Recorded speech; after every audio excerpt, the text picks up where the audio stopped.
This is episode 492 of the Rio Grande Foundation's Tipping Point, New Mexico. I'm Paul Gessing, president of the Rio Grande Foundation. And I'm Wally Drangmeister. I'm president of New Mexico's free market think tank. You can find out more about the foundation at riograndefoundation.org. Wally, you knew I was here. My absolutely. Feelings are not hurt. No. Usually we do it second, and we're we are fresh out of the chute. Creatures of habit. Paul, great to see you on this blustery afternoon here in Albuquerque. Yeah, it's crazy. Springtime in Albuquerque is always exciting, if you will, and temperatures are dropping. Let's just say that. So they're dropping faster than taxes are, which isn't very fast here in New Mexico. That's my transition to another. We talked about one last week, but we've got another new Wallethub report, and this one deals with New Mexico's tax burdens and the tax burdens of other states. I think the most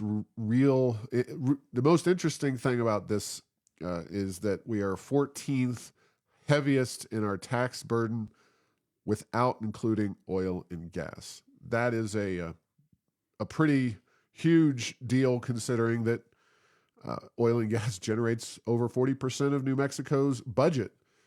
So we're up there really with the very heaviest spending states in the nation.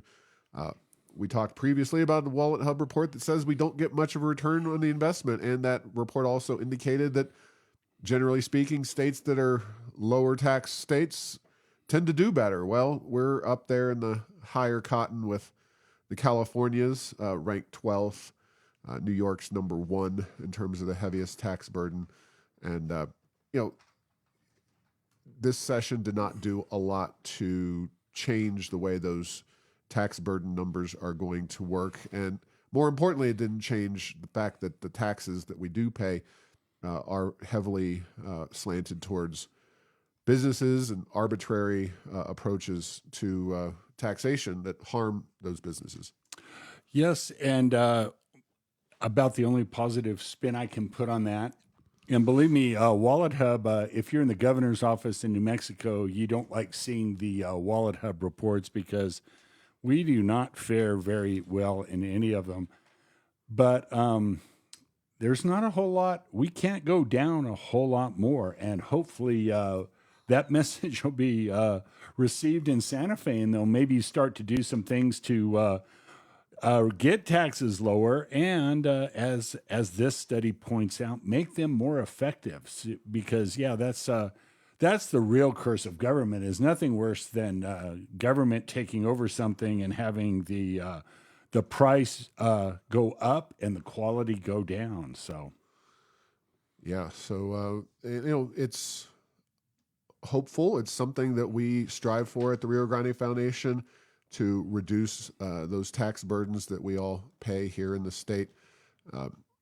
Wallethub, I think their report is reasonable. You start including oil and gas money in the tax side of things.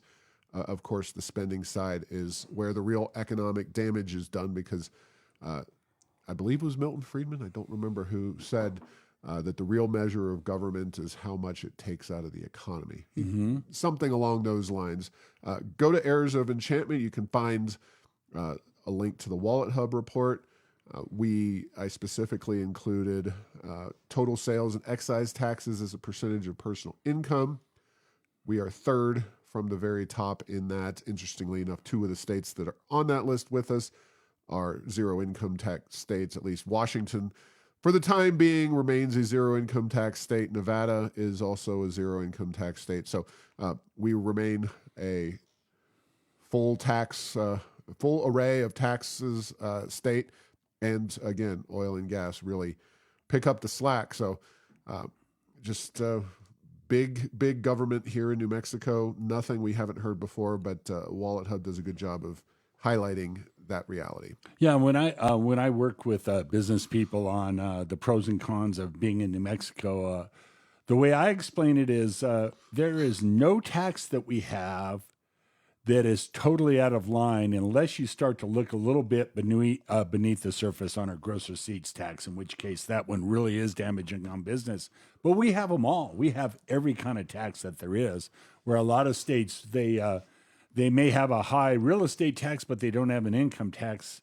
Here in New Mexico, we got them all. Yeah, and that's a very fair point that the gross receipts tax is the outlier for New Mexico taxes in terms of our property taxes are not too bad, quite honestly, relative to other states. It's all relative, of course. Our income taxes, thankfully, they failed this session to increase, or they chose not to. You could argue either way, but they wound up not increasing income taxes. It is our gross receipts tax that really is out of line. And I should note here that while we are 14th heaviest in our tax burden, Arizona ranks 34th, Utah's at 27th, Colorado 24th, Texas 29th, Oklahoma 41st. So hefty, significant difference between New Mexico and the rest of our neighbors, which nothing new there. New Mexico tends to have heavy tax burdens and bigger government relative to our neighboring states. Yeah, and then one tax increase, the tax increase that wasn't, and this wasn't on the list. I'm just throwing this curveball in here. It's interesting. They tried to raise the liquor excise tax significantly, and evidently the people doing that weren't very good at math because they got their units wrong, and they didn't raise that tax by as much as they wanted to, which just goes to show you that math is important when it comes. Math and money are really closely related.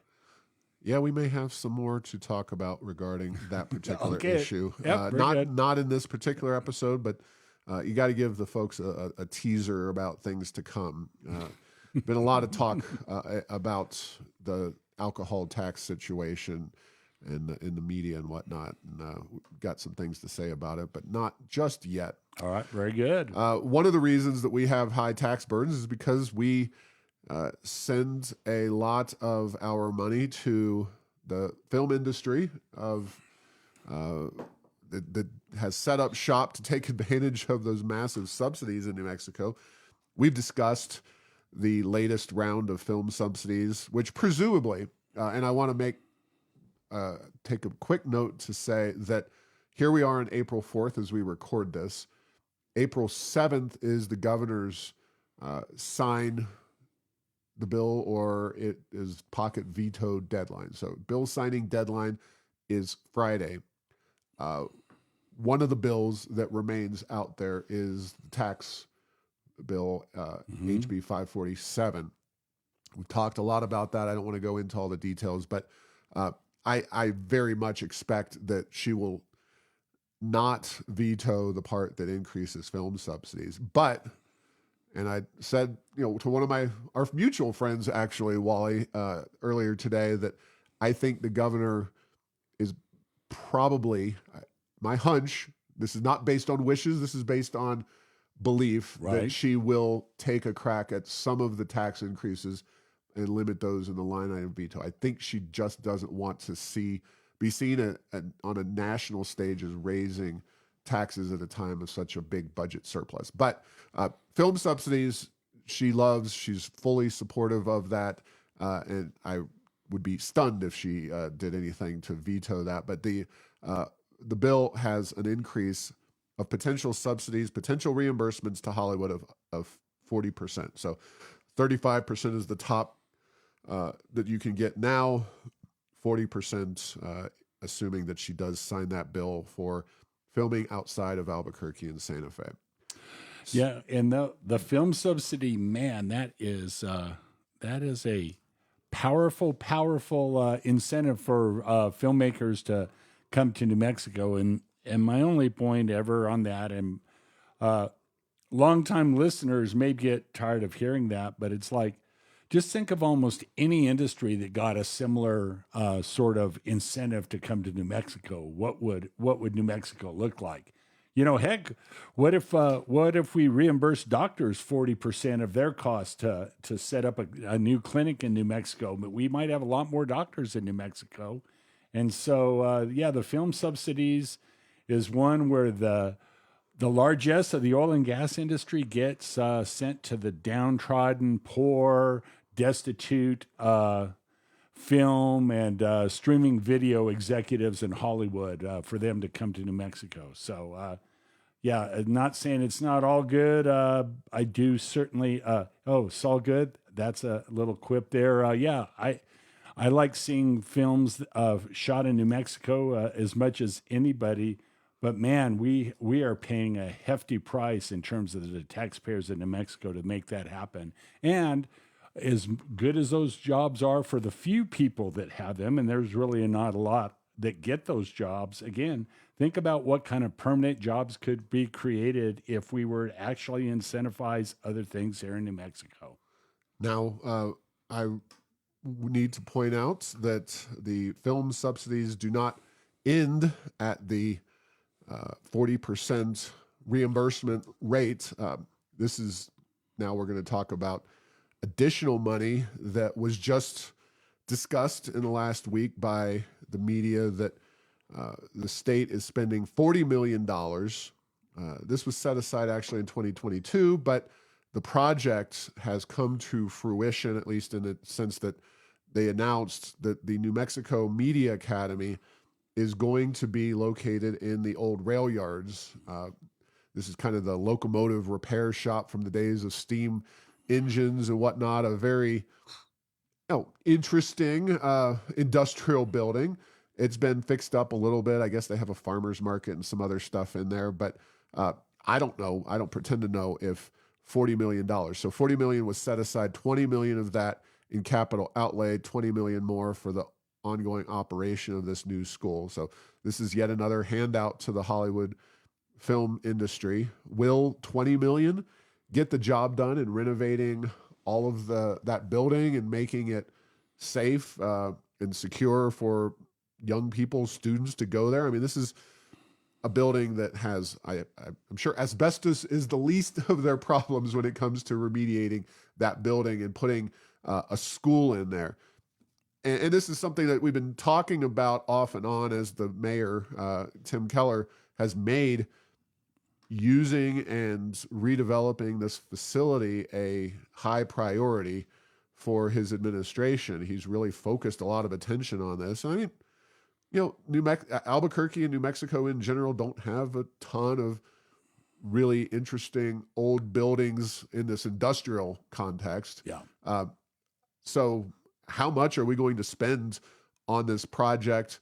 Obviously, it's not just a subsidy to the film industry. It's also a kind of subsidy for preserving this old industrial site and making it into something new and different.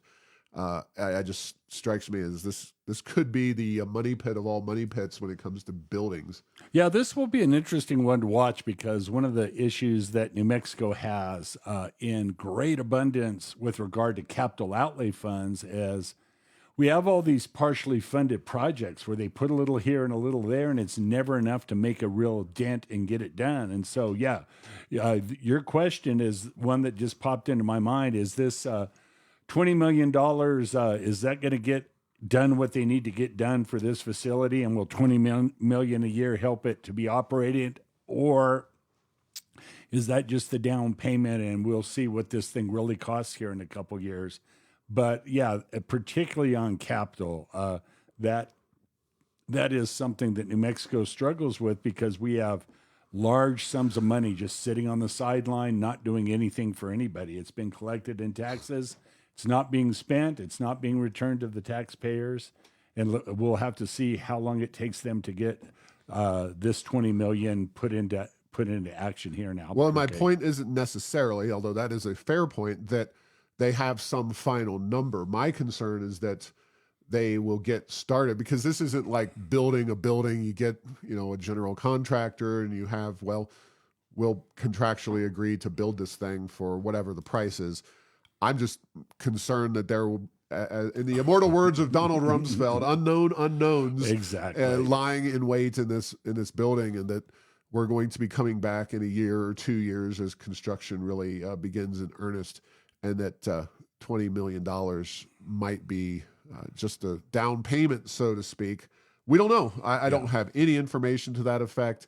I'm just speculating that this is a costly proposition, and just where does it stop? Well, in the city of Davis Bacon and Little Davis Bacon and prevailing wage rules, it's you say, oh, $20 million, that's a lot of money. That doesn't necessarily go as far as you would think in certain types of construction here in New Mexico. Exactly. Speaking of capital projects in the Albuquerque metro area, we haven't talked about a stadium for the New Mexico United for a while. We helped to defeat that ballot measure. It's been a year or so ago. It was a win for sanity among taxpayers of the city of Albuquerque. But the conversation has never died about the United getting a stadium. And to be honest, no problem with them getting a privately financed stadium, as they are at least talking about. Now, there is a big difference between having a privately financed stadium built on privately owned land and a privately owned stadium built on city or some other land situation. The latest from Trevisani, the owner of the United, he seems to believe that there may be a location to build at Balloon Fiesta Park. I don't know all of the land in that area and whether there is space and infrastructure to be built, and what percentage of that will be paid for by the team versus the city of Albuquerque putting up the land, or some of the land apparently is owned by the Sandia Pueblo, and that would require a swap of some kind or a purchase of the land. There's also been talk of locating a stadium where their practice facility is down in Mesa del Sol. There's obviously infrastructure enough to get people down there for shows, concerts, a lot of parking. I always am a big fan of that. It's my little environmental side coming out, where I don't like to see vast tracts of surface parking for one specific proposition. Now, I've always questioned why UNM University Stadium, which is barely used, in a great location, rip out the field, put grass in, and have it a soccer stadium, renovate it a little bit, and make it useful as both a football and a soccer stadium. UNM's own soccer stadium is 6,200 seats. That's too small for the United, but possibly work could be done on that.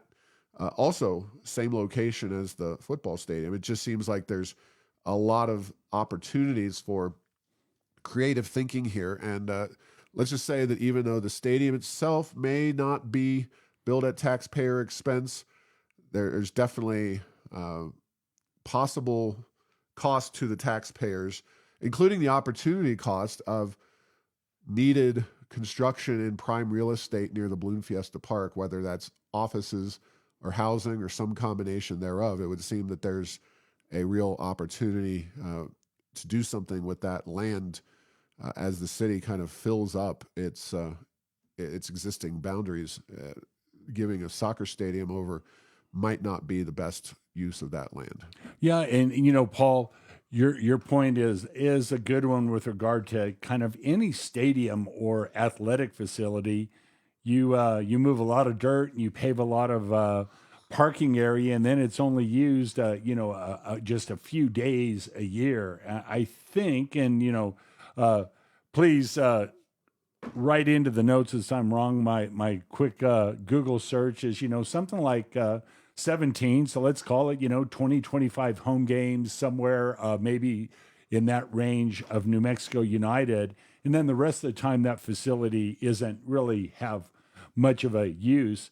But as you say, what is the best use for the balloon fiesta in such a way that you could get better utilization out of that land without damaging the balloon fiesta as a whole. And that's something else that I think everyone will definitely want to know is like, will this stadium help the balloon fiesta? Will it be neutral, or will it somehow make it more difficult? Because it's not that long ago, Sandia Pueblo was really taking a hard line with regard to the balloon fiesta, to the point where they were, people were starting to get concerned whether that event could continue, and that nobody wants that. But so a lot of questions about this. So Yeah, and that is a good point. We have foregone development in the city of Albuquerque in the past on the belief that we needed to keep certain land available for balloons to land. What exactly would this project look like? Will it be beneficial or detrimental? And more importantly, are there, not more importantly, but also importantly, is there are needs, I believe, at the Balloon Fiesta itself. And this is where it gets delicate, because I talk about, I'm Mr. Limited Government, but also I love the Balloon Fiesta, and that is such a unique event. And there are obviously expenditures of tax dollars that happen to support that event. Now, it's an important event. It's a big thing that people come from all over the world to see and participate in, and obviously spend a lot of money. And I believe overall, some marginal funding from the taxpayers is probably worth it for that event. Obviously, you've got the ownership of the field and the facilities nearby. But what about, getting people over Alameda, especially early in the mornings, late at night? You have events that are taking part in dark times of the day. It would seem that would be a worthwhile consideration. Maybe a pedestrian bridge over Alameda. That wouldn't be too pricey. But you've also got power lines, high tension power lines, just to the east of the Balloon Fiesta field. And I'm told that the potential stadium would be on the other side of those wires. But why do we have high tension wires anywhere near the Balloon Fiesta to begin with? And that's a life and death kind of issue. It just seems like this city, the state, has a tendency to chase the pretty bird way up in the tree rather than keeping the bird in the hand nice and warm and comfy. Yeah, because it would, like you say, I think if you were to look at what public expenditures are, one, popular, and two, probably have a pretty good return for the taxpayers, it's anything to do with an event like the Balloon Fiesta that is so big and so popular and so important to the state. Paul, I remember a few years ago when you proposed merging the UNM and New Mexico State athletic departments. I'm going to put an idea. We've needed like a multi-purpose facility because the pit is not the one. Could we build a multi-purpose facility to where the United could have an indoor soccer field that would be the pit 2.0, so that we need to build it down so the balloons can go on top of it. But only partially serious on that note. But the point is that in a city like Albuquerque that is landlocked, that land is primo, and you want to be really careful with what you do, particularly if the government is involved, because you don't want to mess up a good thing that you have, and we certainly have a good thing with the Balloon Fiesta. Yeah, and I don't know. Yeah, that's something that we definitely want to keep, and I want, by all means, the United have become a popular thing to have in our community. I'm certainly not against the United, especially with them now agreeing to do at least a stadium that is privately financed. But there's a lot more details that need to be checked out before we go down that path. And boy, these facilities around UNM's campus that are rarely used definitely need to be reconsidered. So anyway, moving on. It's been a little over a year, Wally, since Russia invaded Ukraine, since American energy markets spiraling and upended a lot of American politics. And we at the Rio Grande Foundation don't dabble in international politics very often, but I had the opportunity, and I just want to make sure listeners are aware of it over at arrowsoфenchantment.com.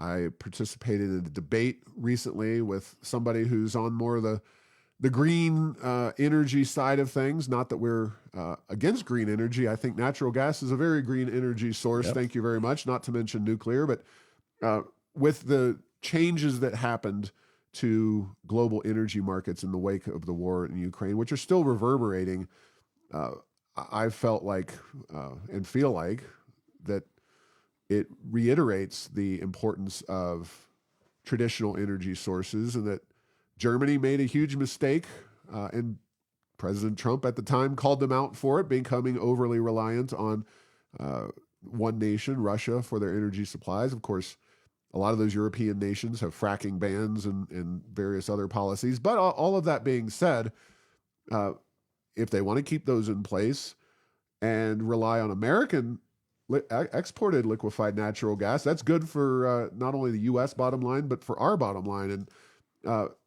I have this debate. It's, probably in total 2,000 words. So it's nothing that's going to lead you to while away an entire afternoon. But the word treatise was not used with regard to your piece. Yeah, I think it's done with an organization called Divided We Fall, and I just want to make sure people listening to this show are aware of its existence. They can click on the link and see myself and Alexander Golub. He is a professor of environmental science at American University. So, prominent university there in the DC area. So, Paul, is there, if it's possible, an area that the two of you maybe agreed on, and maybe one that you didn't agree, just as a little teaser for that, if that's possible? Or did you go in such different approaches that that's not possible? I will say this for Mr. Golub. As academics go, he wasn't somebody who, was going down the Greta Thunberg approach of just, traditional energy sources are bad and they, should be abandoned immediately. He strikes me as a moderate relative to a lot of the environmental advocates and kind of folks who are vocal on these issues. So I would say that we had at least some potential crossover there. And it was good. I mean, this was, again, Divided We Fall is all about finding some kind of common ground there. And I think we had a little bit of success in that. Very good. I will look for that. I have yet to read that. All right. Well, thank you. It's been a couple months in the making. It takes a while. PED had an interesting little development. Of course, we've talked about the social studies standards that they pushed through last summer. The new secretary, the latest for Michelle Lujan Grisham, Dr. Arsenio Romero, was presented with some questions, I believe, by a local school board official. And he was asked, Dr. Romero was asked about certain aspects of the new social studies curriculum. And basically what we're looking for here is you've got the state's Department of Education, and they have pushed through these standards. How much salute and shut up is there, and how much we're going to do what we darn well please here at the local level is there? And this isn't really something for us, so to speak, to debate or remark upon. It's simply this individual school board member got some detailed answers, and I thought it was relevant information to go ahead and post. And I'll give away kind of the biggest conclusion, which is that school boards that wish to push back against PED, this is according to the new secretary, who seems to acknowledge and be willing to deal with that pushback. they do have an opportunity to push back, at least somewhat. So, what even the more conservative group that now is at APS is probably not going to push back as hard as some of the more rural, more conservative school districts. But just because PED says something doesn't mean that you just have to take that as the will of the political leadership, that there's no wiggle room. Okay, yeah, very interesting. Yeah, that's a good one to follow, and yeah, uh, we tend to not want to get too attached to our PED cabinet secretaries because they tend to turn over. But might have to learn this one's name here, Paula. I'll put that on my calendar for next month. Well, with a name like Arsenio, Yeah, for it's those like- of us who grew up in a certain era, we remember Arsenio Hall, of course, on the late night TV. and the dog pound. So hopefully Arsenio won't be in the educational dog pound. Well, as so many New others Mexico have is on in there. the educational dog pound. Therefore, Mr. Romero is definitely in the dog pound. Hopefully, he can do something to move the needle. It's been pretty weak track record under this current governor, and I didn't see anything in the legislative session to change my mind about that. We'll be working to highlight that, as we always do. Some of the state senators, we talked about the House last time around, but the Senate, we did not release those yet. Joshua Sanchez, whose district represents, getting down to Valencia County, you've got Belen, you've got Los Lunas, and the district goes all the way to the state line, the Arizona border. He was our number one performer in the Freedom Index. So kudos to State Senator Joshua Sanchez. He's in his first term. I think it's still safe to say he's a freshman, but Senate terms last 4 years, so he's not in his first. This wasn't his first rodeo. This wasn't even his first 60-day session. Bill Scherer, Senator Scherer from Farmington, stalwart conservative voter. He was the second highest score. Kudos to Bill Scherer up in Farmington.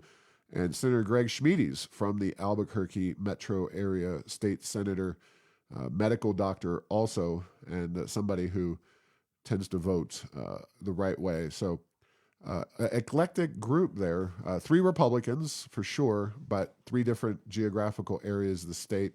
And somebody in Joshua Sanchez who, has a pretty low profile at this point. Not that senators are household names by any stretch of the imagination, but he is, a relatively young new Republican in a district that's kind of skirts a lot of the bigger metro areas and doesn't really creep into the Albuquerque metro. So great to see somebody on the new and younger side moving into the top tier there. So that's your Senate Freedom Index winners, and we pretty much put to bed the Freedom Index for the session. That'll be the case until getting around to the next election, when candidates want to shed light or talk about the records of whatever incumbent they're trying to run against. Yes, so we won't have freedom to kick around here in New Mexico, at least for another year, Paul, is what I'm hearing from you. But this is important. And again, it's the policies that come out of this index are those that tend to work and not cost money just for needless and counterproductive things. And that's why this index is so important. And yeah, it's good to it's a good thing to pay attention to, and we'll see what happens. Elections in the House every 2 years, and then the next presidential. It's always all of the senators are always elected in New Mexico on the U.S. presidential election, so they'll be up, and we'll have to see how all of that goes, and what New Mexico and the world will look like. The thing about politics is it can change very rapidly. But boy, we've been on a pretty consistent. Washington Generals versus the Harlem Globetrotters, like losing streak with regard to Republicans and conservatives and even moderate Democrats, for that matter, of any stripe here for the last many years here in the state of New Mexico.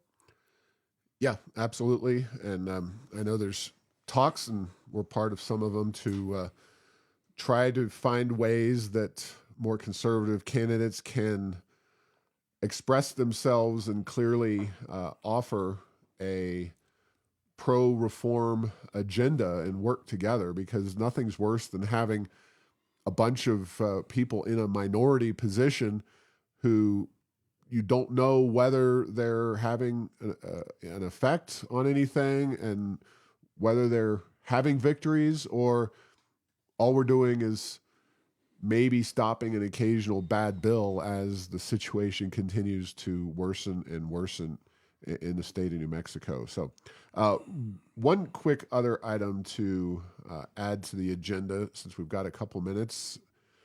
It surprised some people, but rail runner fares are back to full price. That is up to $10 for a day pass from $2.50. So I'd like to personally thank the governor for the opportunity to ride the train up to the Santa Fe legislative session for even more heavily subsidized price tag. I took the train up quite a bit during the session, and used it at great savings to the donors of the Rio Grande Foundation and my organization. It's a lot cheaper to take the train if you can make it work, which is always the caveat. The train is never necessarily leaving at the time when you really need it, or it's not getting in at the time where you really need it. But generally speaking, I was able to get up there for those critical morning session legislative testimony hearings when I was taking the train. It makes a big difference, and I was able to get work done during the train ride. And I wasn't sure that this governor would ever relent, that we were going to see. And these fares had been in effect for about a year now. So something that perhaps our friends at the city of Albuquerque might want to consider when the bus fares, which they seem to want to make a thing of the past. There's been real problems with that, but maybe the Albuquerque City Council should take a cue from Michelle Lujan Grisham, that steward of our tax dollars. Yes. Well, it is interesting, and the rail runners it's a fiscal black hole of spending under any circumstances, whether you're giving away train rides or not. Having said that, I don't think the idea of paying something to ride the train is a bad one. And just to say, and in the case of the buses in Albuquerque, having there be no cost to ride the bus might be turning that into, it might be killing the whole bus system, because drivers, they're having a hard time getting drivers. There's a lot of longtime riders of the bus that have said, I'm out of here. It's just, it's too dangerous. It's too crazy. And so it's interesting to have something that's quote unquote a free good for the public. Nothing is free, Paul, and you know that. You're way more of an economic scholar than I am, but it's amazing how having things free can also create a lot of problems, and particularly when it comes to mass transit, which in New Mexico is it's dead and dying. Mass transit's not competing; it's competing against cars, but it's also competing against Zoom and other things like that. And it seems like boy, that is on a downslide, and I don't see it with policy, particularly in Albuquerque, it changing anytime soon. And the rail runner, it's beyond change. So that thing was destined to be a money loser when it started out, and there's not a thing you can do to change it. But yeah, good job on this. Makes a little bit of a difference, and hopefully the ridership will not fall away. Yeah, and just to kind of put a fine point on that, Susana Martinez, while she was governor in a time of very serious budgetary problems for the state of New Mexico, not, relatively speaking, I mean, you and I could easily have addressed the myriad budget problems that the state faced in a time of relatively slow growth and the oil business not being what it is today in terms of production. But with that all being said, Martinez did not really lay a hand on the rail runner. Lujan Grisham, as a Democrat, is certainly not going to lay a hand on the rail runner.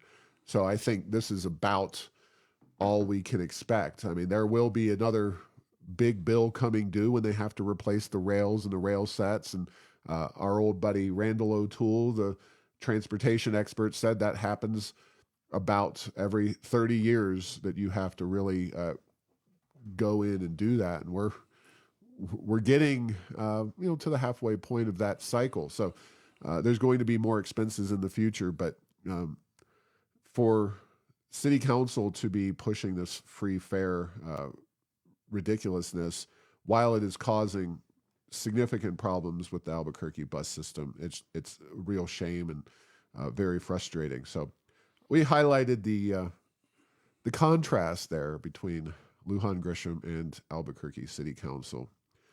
Yeah, no, and that is an interesting one. In the state of New Mexico and city of Albuquerque is not having real good luck with their transportation initiatives. You look at the rail runner, you look at the spaceport, you look at the bus system, much less Albuquerque Rapid Transit. And there's a lot of money spent and not a lot of transportation provided. No doubts. Thanks for listening to this week's episode. Find all episodes at tippingpointsnm.com or at the Rio Grande Foundation's YouTube channel. Subscribe to this show at Apple, Stitcher, or have your Google Home play Tipping Point New Mexico. Thanks to Path 3 Marketing for producing this show.